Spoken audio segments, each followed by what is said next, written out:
Bismillahirrahmanirrahim. Assalamualaikum warahmatullahi wabarakatuh. Ya. Rabbana atina fid dunya hasanah. Akhirat. Wafil akhirati hasanah. Neraka. Wa qina adzabannar.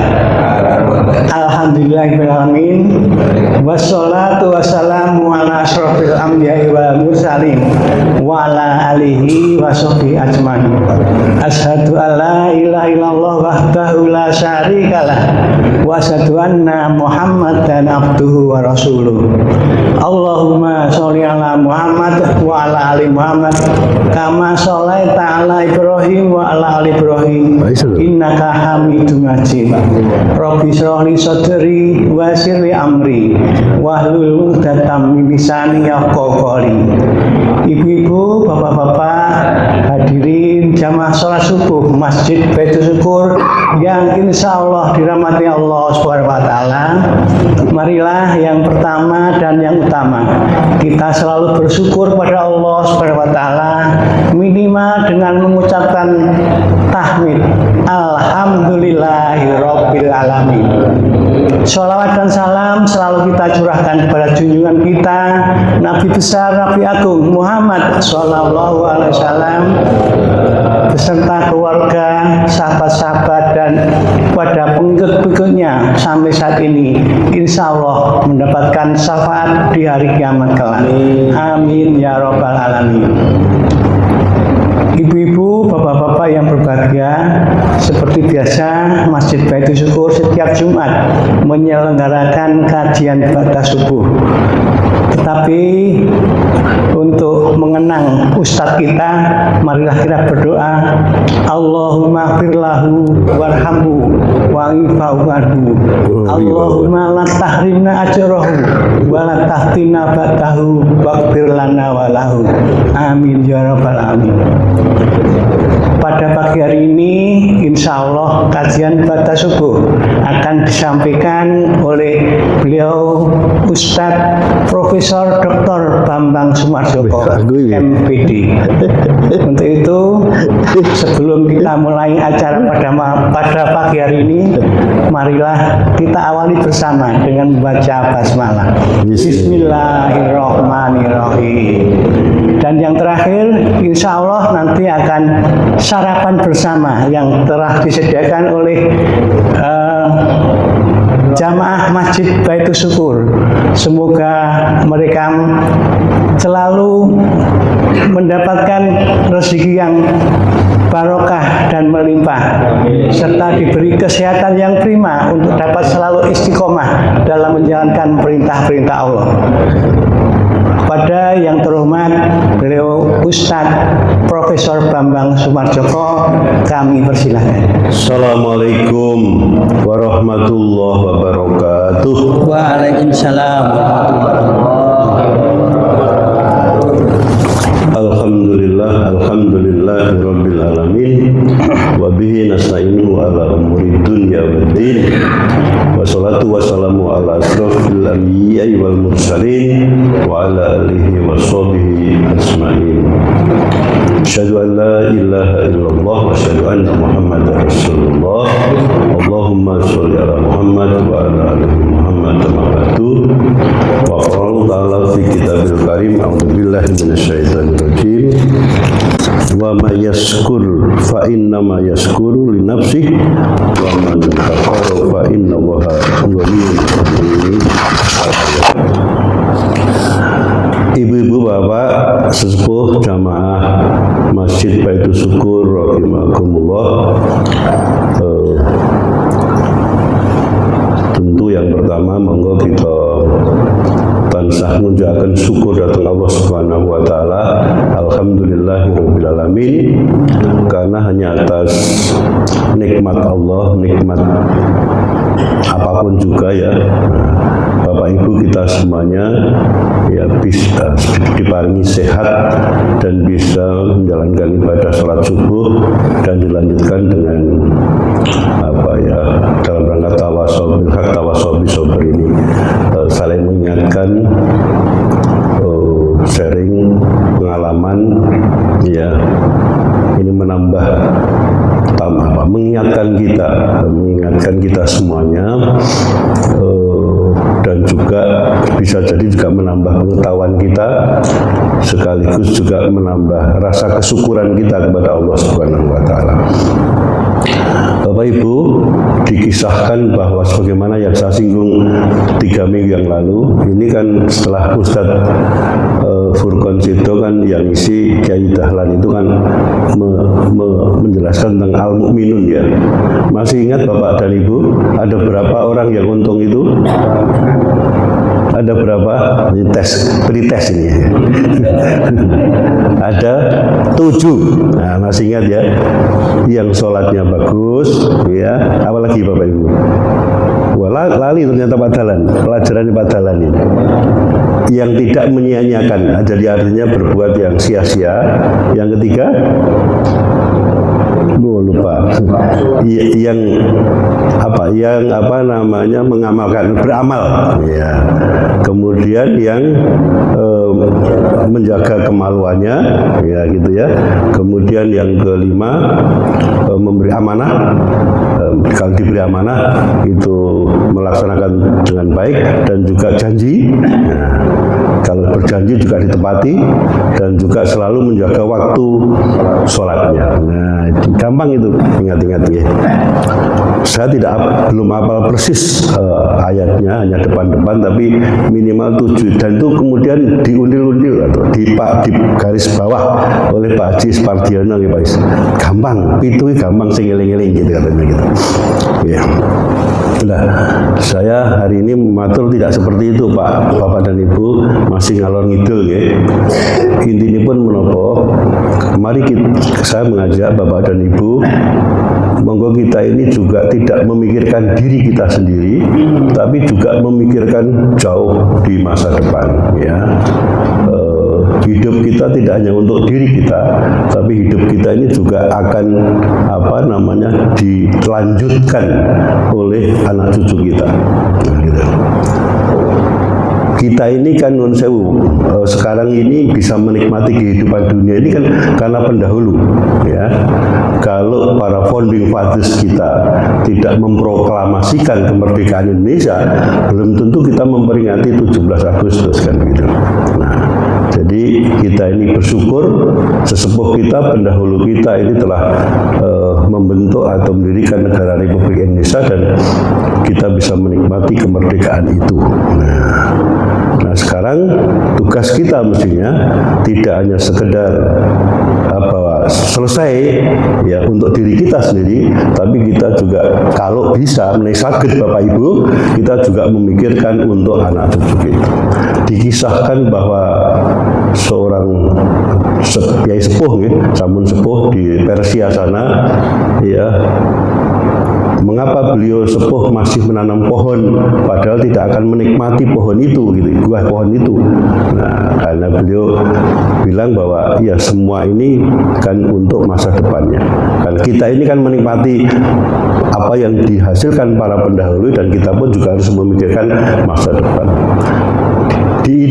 Diberitakan juga Bapak dan Ibu jamaah rahimakumullah, Mbah Sadiman, mungkin Bapak Ibu pun maos, di Wonogiri lereng Lawu sana, kira-kira 5 tahun yang lalu ya. Bagaimana si Mbah Sadiman ini menanam pohon jati, ya, di situ. Dicaci maki, dicibir begitu ya. Ngopo Mbah dadak nandur jati gitu, kira-kira begitu, pohon jati. Nah, ternyata beliau tetap bersikukuh menanam itu, dan sekarang menjadi hijau. Nah, setelah hijau baru tetangga menikmati. Ternyata hikmahnya sekarang anak cucu di daerah situ yang dulu kering tandus sekarang sudah bisa menikmati, ada sumber air, kehidupan dan sebagainya. Nanti buka aja YouTube gitu ya, tentang cerita Mbah Sadiman ini. Bapak dan Ibu, saya matur sedikit tentang pentingnya mencetak generasi penerus ya. Ini kan penting. Tadi kan saya matur. Jadi kita jangan sampai tidak ada kaderisasi. sampun nate wonten ingkang ngendikan bilih di masjid ini kok kalau subuh kok sing rawuh sing salat kok sepuh-sepuh, sing enom kok ora ono gitu ya. Saya juga mengingatkan, saya dulu enom iki ora sregep iki. Sampai enom. Memang kesadaran subuh itu namanya mungkin yang sepuh-sepuh ya gitu ya. Nah, tapi kita tidak usah khawatir ya. Jadi insya Allah ini kan rata-rata sudah kepala berapa ini ya yang rawuh ini. Ya generasi muda jarang. Ya. Karena generasi muda itu kan mungkin karena melek atau kewengen gitu sehingga subuhnya mungkin telat ya. Nah gitu. Tapi Bapak dan Ibu penting, saya pikir menyiapkan generasi penerus itu menjadi penting. Ya. Dan bagi Islam itu sangat dianjurkan, sangat ditekankan untuk mencetak atau melahirkan kader yang bagus. Ya. Islam sangat melarang umatnya meninggalkan keturunan yang lemah. Ya, keturunan yang lemah. Keturunan kita harus lebih kuat. Meskipun nun sewu sekarang ini keadaannya luar biasa. Ya. Kalau ingin derek kalian Prof Saban itu melu kegiatan itu, ternyata sekarang ini arep sambat nopo mawon itu di AI itu sudah pun komplit Pak. Mungkin anak-anak kita nggak usah butuh guru besok. Yang penting iso ngotak-atik di komputer dalam laptop kita itu, aku tolong gambarno apa gitu sudah langsung lebih baik dari yang gambar kita mungkin gitu. Nah ini luar biasa kecerdasan buatan ini ya. Jadi bahkan nun sewu kalau Bapak dan Ibu mungkin yang ngasuh guru ya, sekarang ini kalau ngajar itu mahasiswa kita, anak-anak kita asik dengan HP-nya, bukan melihat gurunya mulang, tapi menonton HP kalau dia pertanyaan apa kan bukan. Jadi itulah kondisi ya anak-anak kita. Nah karena itu Bapak, monggolah kita karakter itu kan penting. Kalau sama nanti matur bila pendidikan itu tujuannya adalah menghasilkan anak yang cerdas spiritualnya, cerdas intelektualnya, dan cerdas akhlaknya, moralnya gitu ya. Nah ini bersifat utuh, bersifat holistik, sehingga ampun aja jangan sekedar hanya mengejar cerdas mawon tapi tidak bermoral, tapi juga harus ketiga-tiganya itu utuh gitu ya.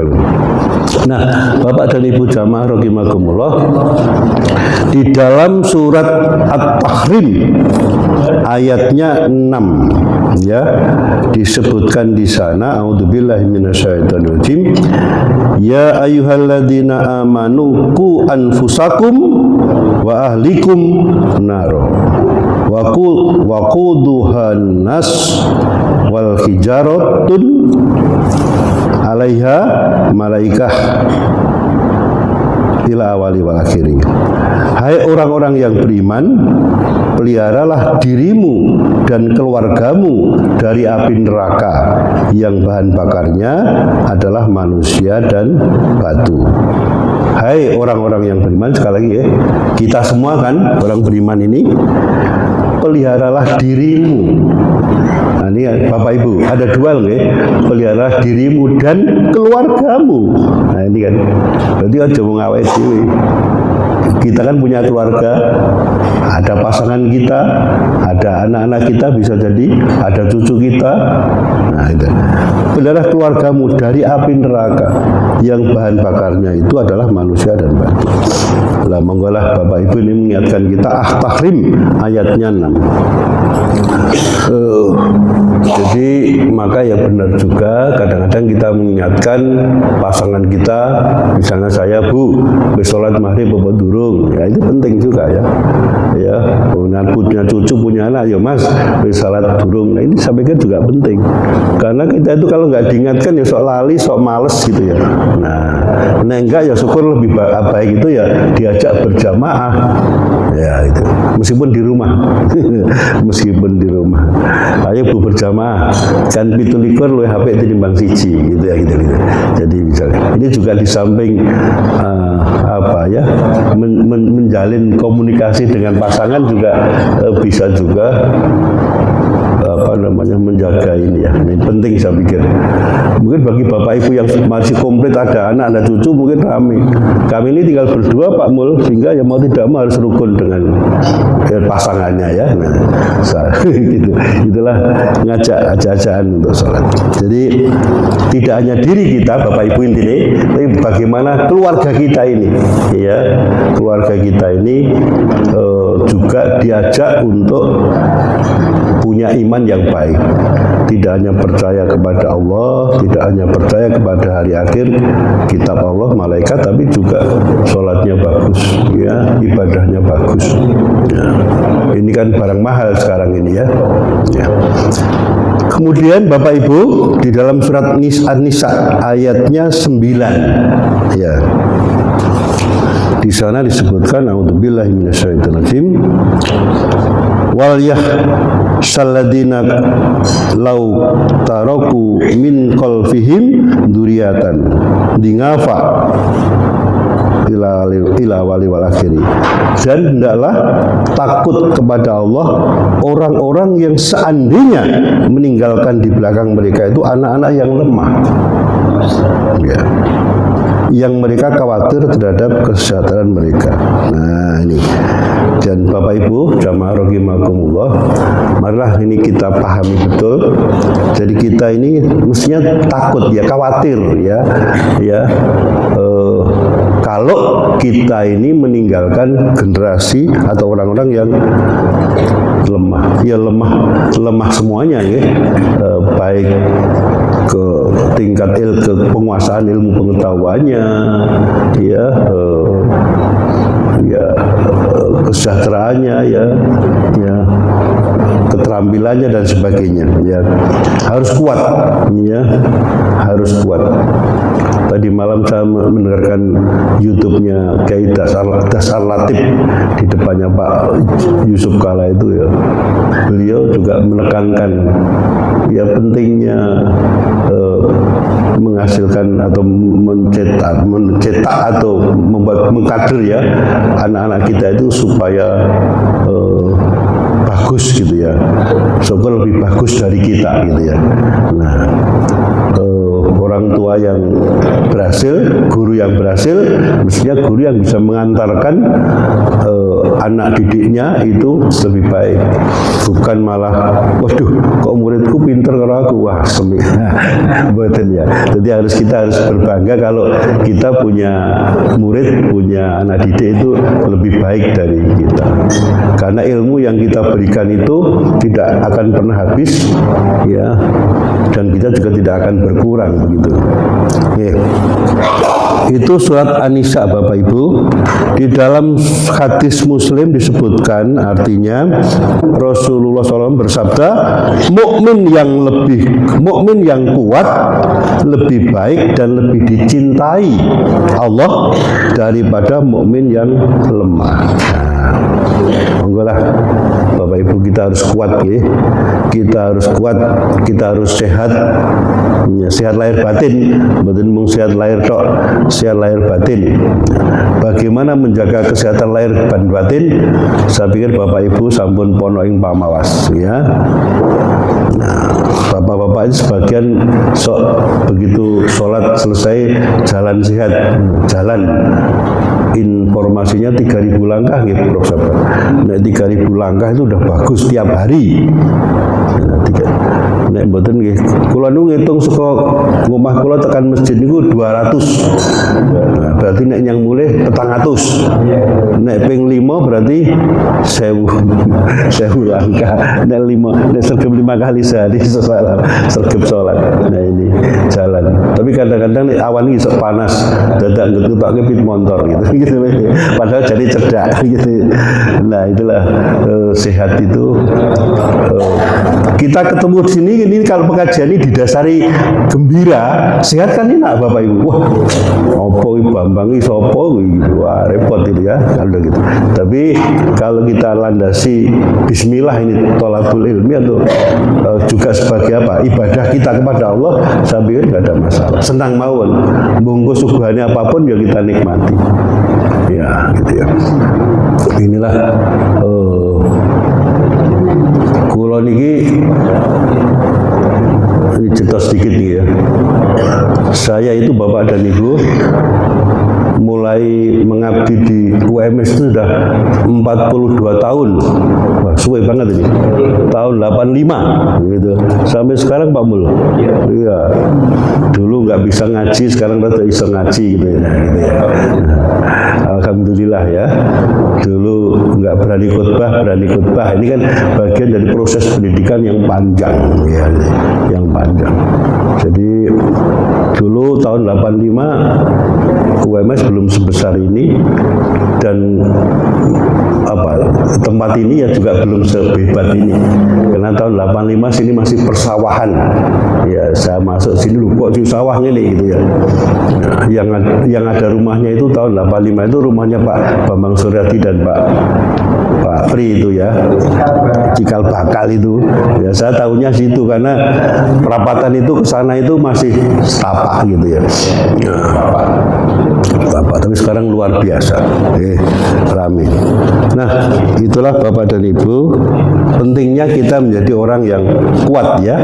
Nah, di dalam hadis yang lain disebutkan Ali ibnu Abi Thalib, artinya begini, ajarilah anak-anakmu sesuai dengan zamannya, karena mereka hidup di zaman mereka, bukan pada zamanmu. Nah, ini berarti apa? Hadis ini bisa juga ditafsirkan ya, kita juga harus menyesuaikan dengan perkembangan sekarang. Kalau sama nanti matur nggih, saya dulu itu pernah sekolah TK Pak Eli, tapi TK saya bubar. TK. Mengapa bubar? Karena ada peristiwa G13 PKI. TK ini bubar, sehingga saya nggak punya ijazah TK. Gitu. Tapi nyanyian di TK itu sudah masih beberapa ingat, Pak Wir. Esok-esok srengenge nek wis metu ibu nyuwun pangestu keng putra badhe sinau. Belingan sampai sekarang, Pak. Padahal sudah berapa tahun yang lalu itu, Pak. Saya 6. Ya, jadi nyangking tas ing jero isi sabak bapak grip lan sodo wis jumepak ana kotak. Karena dulu belum pakai buku, pakai sabak gitu lah. Nah, gitu. Grip lan sodo. Jadi ya grip lan sabak. Ini dulu kok ya, sekarang wong saya itu pakai sepatu setelah SMP, SD itu ya belum pakai sepatu, sehingga kalau sikile jeber ya ora apa-apa, wajar itu gitu lah. Karena di desa, Pak, saya itu orang desa ya, nah, orang Tulung sana gitu ya. Ya, jadi apa namanya? Nah ini zamannya seperti itu. Nah sekarang kan, nah ini apa namanya? Udah berbeda ya. Dulu kan nun sewu nek sekolah niku kula ora diparingi sangu, Pak. Ning suruh sarapan oleh ibu saya. Kudu sarapan gitu. Ning belas ora diparingi sangu, Pak. Sekarang kan anak-anak cucu kita adalah sangoni mungkin wong tuane sing pekewo ini lah, ya, gitu loh. Gitu. Koncone anake jajan, orang jajan. Lah itu kan beda kan itu lah. Ya, jadi beda. Ya. Sekarang ini kalau lihat anak cucu kita itu kalau sekolah tasnya gede sini wah kabutan itu ya. Ya semua udah dimasukkan semua ilmu pengetahuan itu. Nah, tapi memang itulah apa namanya? Tuntutan ya. Jadi sekarang ini luar biasa ya, karena bapak ibunya sibuk pada bekerja, akhirnya kan anak-anak itu ya disekolahkan sampai sehari penuh. Maka tidak aneh kalau nun sewu sekolah-sekolah sekarang ini yang full day itu, yang penuh dari pagi sampai sore itu ya laris. Karena apa, di rumah ibunya bisa sempat didik ya, lebih udah sibuk bekerja juga. Nah, maka dulu kan pernah apa ya payu sekolah-sekolah sampai sehari, ternyata sekarang malah menjadi laku keras. Bahkan karena laku keras, sekolah-sekolah yang punya negara itu muridnya sidik, ya, di regrouping gitu ya Pak Haji Tamta ya, nah gitu loh, karena memang muridnya rawon. Nah, dan juga biasanya etos kerjanya itu nek swasta itu biasanya lebih semangat karena khawatir tidak punya murid, sehingga lebih semangat ya, lebih bagus gitu ya. Nah, jadi itu Bapak Ibu sesuai dengan ini. Saya punya pengalaman itu, misalnya ngajari anak saya dulu, ayo mas sholat, bapak aja belum ngambil wudhu. Nah ini loh. Jadi memang ya kita juga harus beri contoh. Ya, kita harus memberi contoh kepada anak dan cucu kita. Ini jadi Bapak Ibu ajarilah anak-anakmu sesuai dengan zamannya, karena mereka hidup di zaman yang mereka itu bukan. Dalam hadis yang lain disebutkan dari Abdullah ibnu Umar,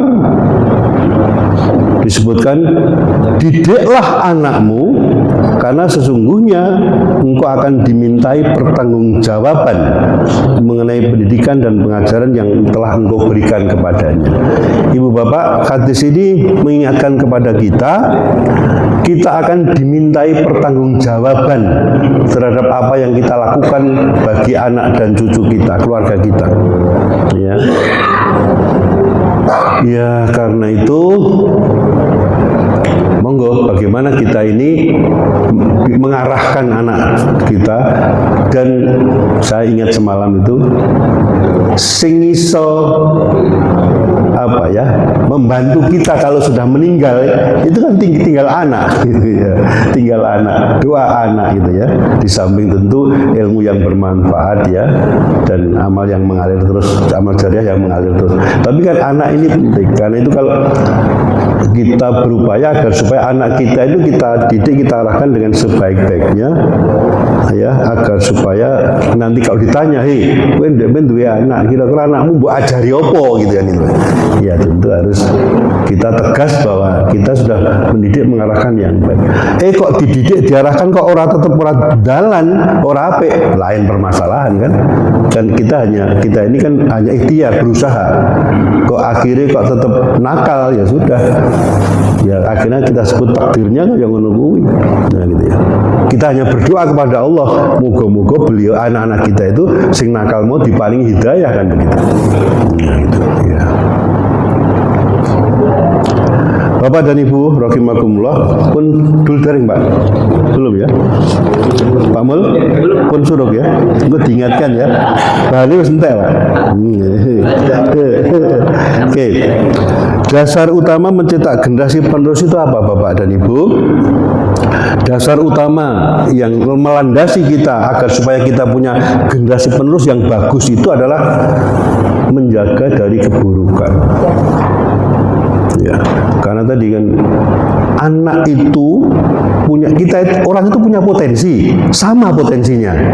Tapi bagaimana potensi modal itu dikembangkan lah. Pengembangan ini juga sangat tergantung lingkungan. Kalau lingkungannya kondusif, baik, ya maka ini potensinya akan berkembang menjadi baik. Ini lingkungan itu wis ora mendukung, bisa jadi anak itu tidak tumbuh dengan baik. Maka pentingnya kita menjaga lingkungan agar supaya anak tidak kena pengaruh yang buruk. Nah, ini. Ya, memang banyak teori lah dalam ilmu pendidikan ya, tapi minimal lingkungan itu ternyata besar sekali pengaruhnya. Nah kalau seperti kita ini lingkungannya bagus, luar biasa kita di Masjid Baitul Syukur ini ya, guyub rukun ya, bagus ini, jadi sangat kondusif untuk jadi kita ini kan luar biasa, banyak masjid ya, masjidnya bagus-bagus ya, hanya kadang-kadang nggak mau sok gitu ya, jamaahnya kurang ya, kadang-kadang rasakan dengan Pak Mul ini loh, kok jamaahnya kok sok depan ini ya, enggak apa-apa Mas, tapi masih ada jamaah gitu Pak, yang penting dia ada jamaah gitu yeah. Jadi menjaga dari keburukan. Tadi kan di atas disebutkan dalam surat An-Nisa tadi loh Bapak Ibu. Jadi karena itu sarannya begitu, pembelajarannya, mari Bapak dan Ibu kita menanamkan kepada kita sendiri dan kepada anak cucu kita itu prinsip-prinsip nilai-nilai keagamaan, nilai-nilai religius. Ya, kita tanamkan. Maka tidak aneh tadi sama tur, karena sekarang mungkin di negeri, di sekolah di negeri itu nilai keagamaannya kurang, maka banyak orang tua kemudian yang menyekolahkan itu memilih sekolah-sekolah yang punya landasan keagamaan yang bagus. Nah, ini sebetulnya dalam satu sisi kesempatan sebetulnya kalau sekolah atau lembaga pendidikan itu menyediakan kurikulum yang berbasis agama, itu tentu akan dipilih. Berarti 7 menit 10 menit lagi Pak Priyonggo. 13 menit ya. Oke. Jadi tanamkan semua terkait dengan persoalan keagamaan. Ya, anak-anak. Jika pendidikan kepada anak keturunan baik dan dipahamkan persoalan agama, maka anak sejak kecil itu sudah tahu, oh ini benar, ini salah, ya. Meskipun kadang-kadang anak-anak cucu kita ajak masjid itu ya sok rame gitu ya. Rame mengganggu kekusukan ya, tetapi itu sebetulnya dalam perspektif pendidikan menurut saya ya baik gitu loh ya. Karena sudah diajak untuk gemar ke masjid ya. Nah, senang ke masjid. Meskipun kita harus menjaga juga ya. Jangan sampai kemudian jadi sing sholat orang berkhusyuk, itu juga perlu dijaga. Monggo ini kan kita harus jalan-jalan tengah ya. Ayo sama-sama saling menjaga anak cucu kita. Kalau toh biar tidak mengganggu kekusukan bapak-bapak dan ibu yang sedang sholat. Tapi penanaman nilai keagamaan bagi anak kita ini penting sejak kecil diajarkan. Bahkan hadisnya atau ayatnya ya, nek nakal itu umur 7 tahun boleh juga diselentik atau diduduk gitu ya. Saya dulu pernah ingat pada waktu umroh itu, ustadznya ini ngajari ngaji itu Pak Mul, bawa kenut, angger salah diduduk gitu. Tapi santrinya pinter diduduk endo gitu Pak. Iya itulah di masjid di Madinah, di Masjid Nabawi ada kelompok-kelompok gitu ngajari anak-anak itu, ternyata ustadznya pakai ini. Nah, karena pada Gojek ya, ternyata Gojek tidak hanya di sini, di sana pun juga anak-anak kecil itu pada seneng Gojek diajari ngaji itu. Nah, kemudian yang kedua, untuk menjaga keburukan itu, tanamkan anak dalam hal akidah. Ya. Sebagaimana dijelaskan dalam hadis Abdullah ibnu Abbas radhiyallahu anha, Rasulullah memberi nasihat, wahai bocah, itu kira-kira ya, aku akan ajarkan kepadamu beberapa kalimat. Jagalah Allah Subhanahu wa taala, maka Allah Subhanahu wa taala akan menjagamu. Ya. Jadi inilah pentingnya kita menanamkan akidah kepada anak-anak kita, kepada generasi yang berikutnya ya. Jangan sampai anak-anak kita tidak punya akidah dengan baik ya.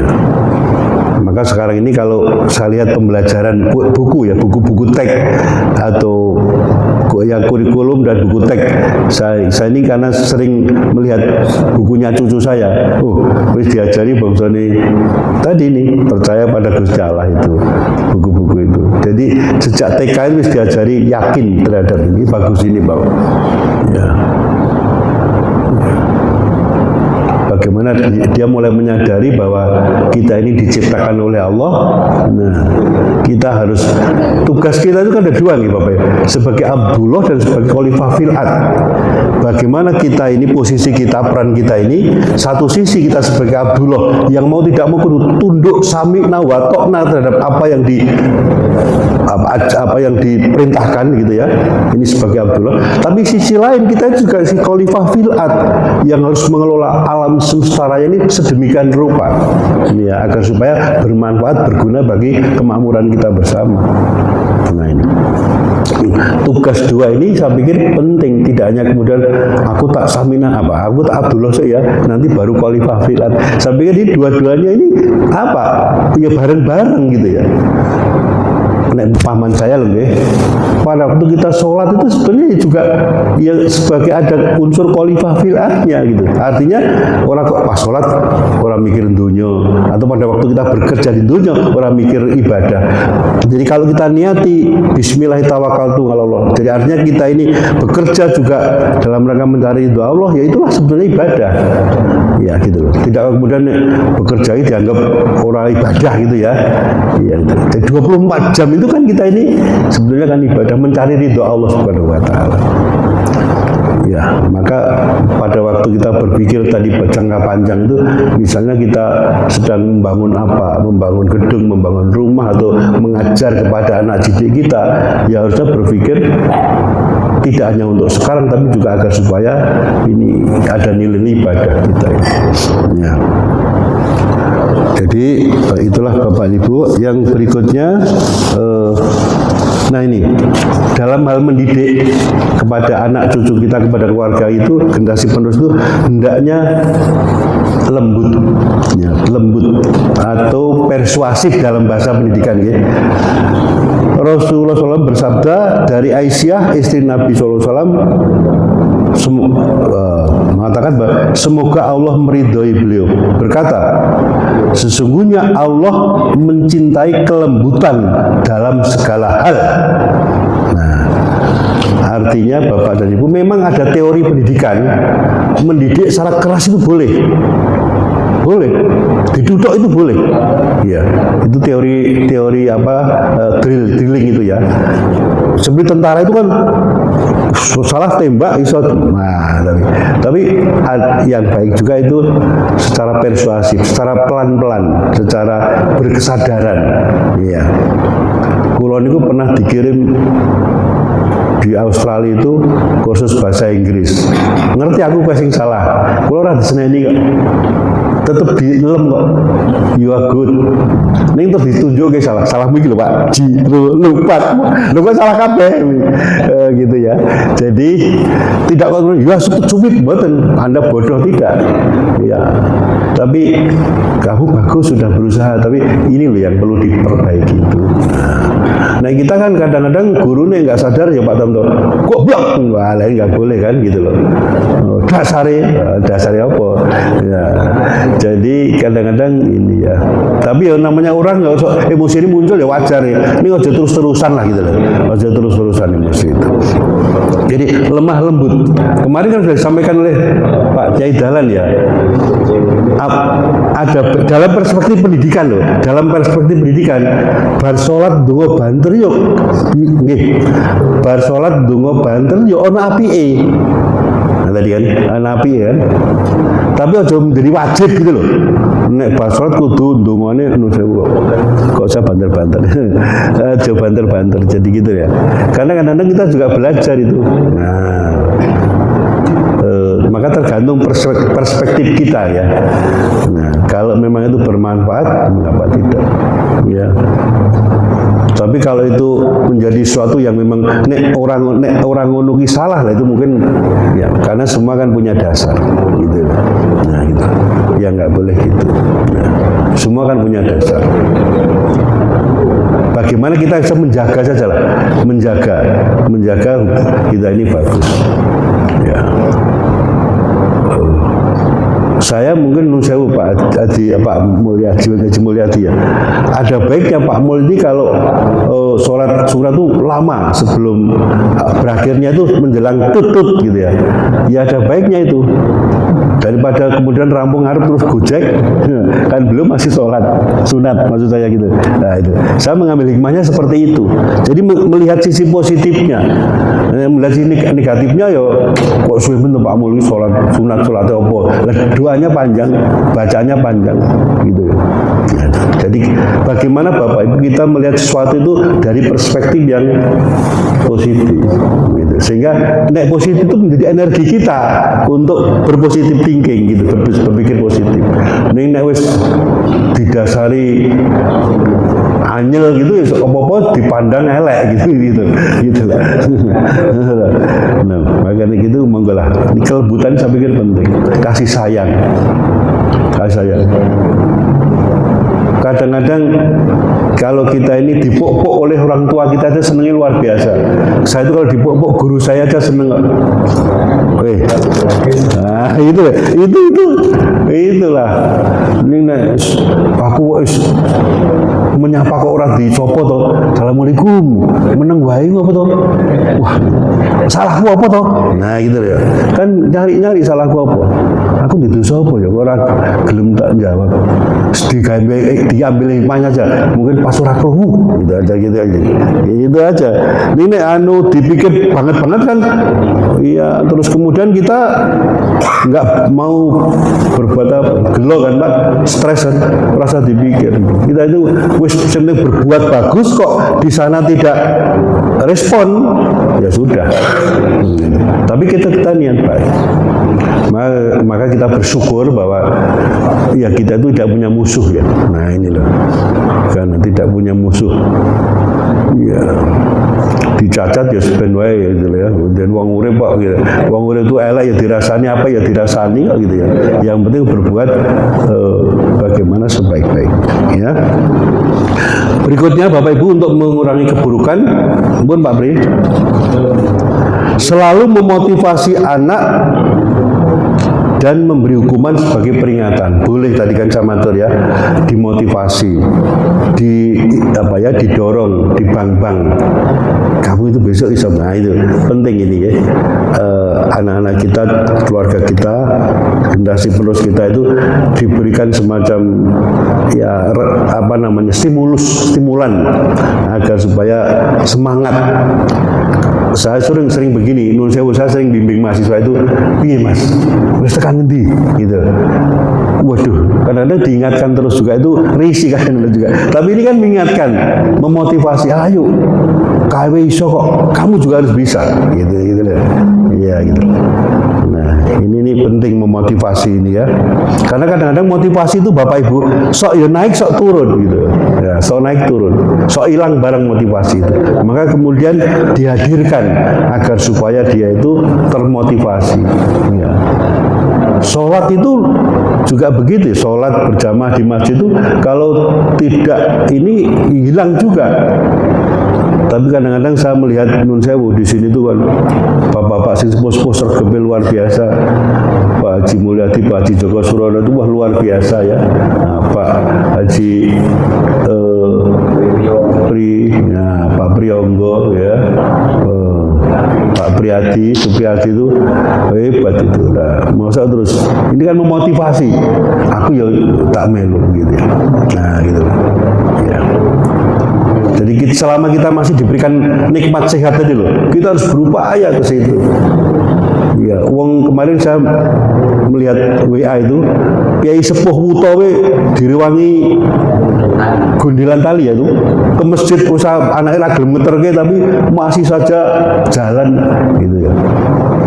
Karena jalannya sudah dibuatkan seperti ini. Bukti bahwa kita harus berusaha seperti. Nah, bila mana tadi nakal, keset, bisa saja kita beri peringatan, kita beri teguran, kita ingat ya, ini kan boleh saja. Ya. Kemudian berikutnya untuk menjaga keburukan itu selalu memperhatikan akhlak dan lingkungan anak. Akhlak dan lingkungan anak. Nah ini tadi saya matur, lingkungan itu penting Bapak Ibu. Kalau lingkungannya tidak mendukung maka bisa jadi tadi yang niatnya baik, sudah baik itu bisa jadi rusak karena lingkungan itu. Maka lingkungan juga harus diciptakan sedemikian rupa agar supaya lingkungan itu kondusif. Ya, lingkungan itu mendukung. Ya.